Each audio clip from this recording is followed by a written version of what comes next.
Olá, querido irmão, querida irmã.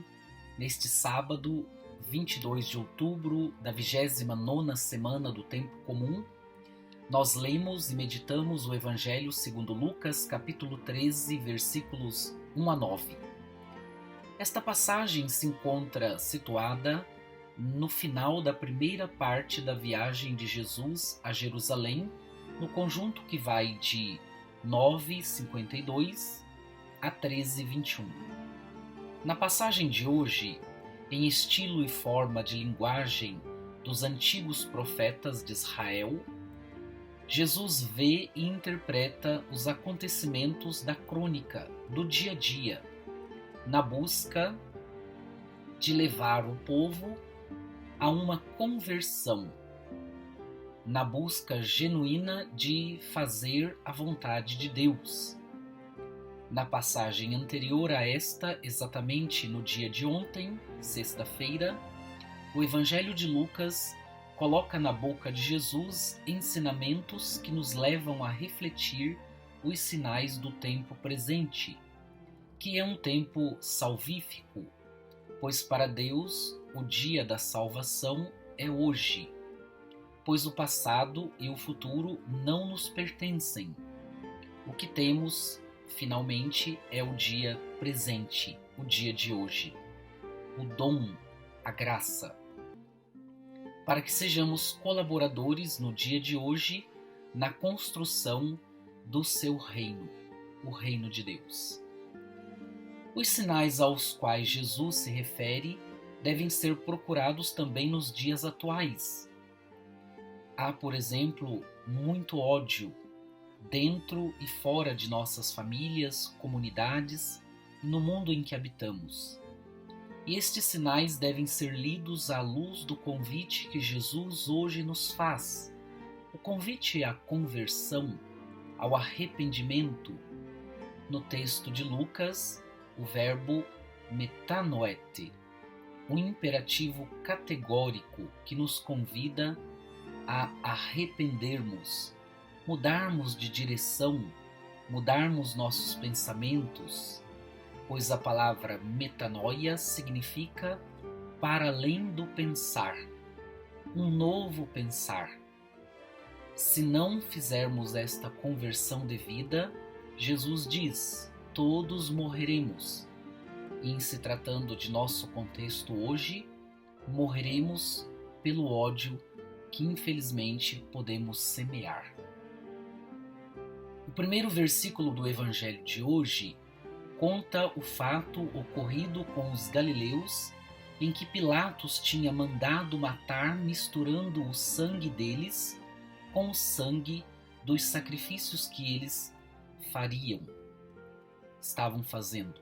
Jesus lhes responde: acreditais que esses galileus seriam mais pecadores que os outros galileus por terem sofrido tal sorte, tal injustiça? Não, diz Jesus, mas se não vos converterdes, tereis o mesmo fim, morrereis do mesmo modo. Este episódio de repressão e violência tem como marca a brutalidade e o menosprezo do governador romano na Judéia, chamado Pôncio Pilatos, suscitando o horror e a indignação nos habitantes de Jerusalém. Os soldados de ocupação mataram violentamente um grupo de romeiros galileanos, enquanto se preparavam para sacrificar seus cordeiros ou vítimas, talvez por ocasião da festa da Páscoa. Será que se tratava de simpatizantes zelotes, um grupo de resistência naquela época, reacionário, surgido no ano 6º depois de Cristo e que propagava uma luta armada contra a ocupação romana em solo judaico? Esta seria uma pergunta.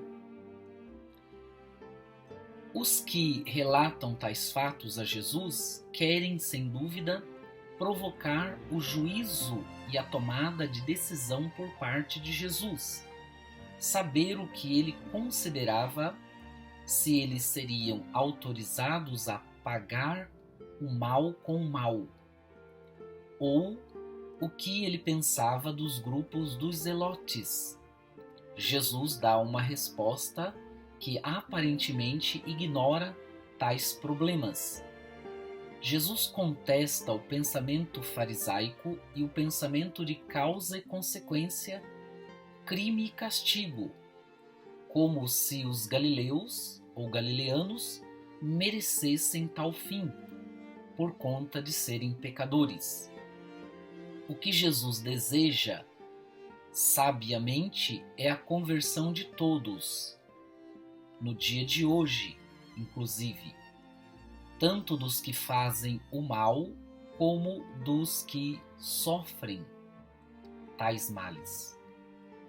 Para reforçar tal convite, dirigido a todos, Jesus conta a parábola da figueira infértil, improdutiva, enxertando aí esta imagem profética.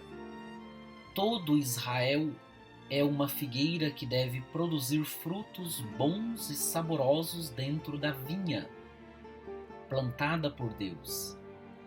Mas, se não produzir, deverá ser cortada no tempo oportuno. O viticultor, que também cuidará desta figueira, tem paciência, resiliência e pede a Deus que espere o tempo oportuno para que depois de cuidar e adubar a figueira, ela possa frutificar. Mas se ela não der frutos, então ele poderá cortá-la por conta de sua inutilidade. Por fim, todos nós somos convidados hoje à conversão, mesmo que nos consideremos, tal como os fariseus, imunes ao pecado. Convertamo-nos enquanto é tempo e enquanto o Senhor pode ser encontrado por nós, a fim de que também geremos muitos frutos, bons e saborosos, para transformarmos esta sociedade adoecida pelo ódio. Paz e bem.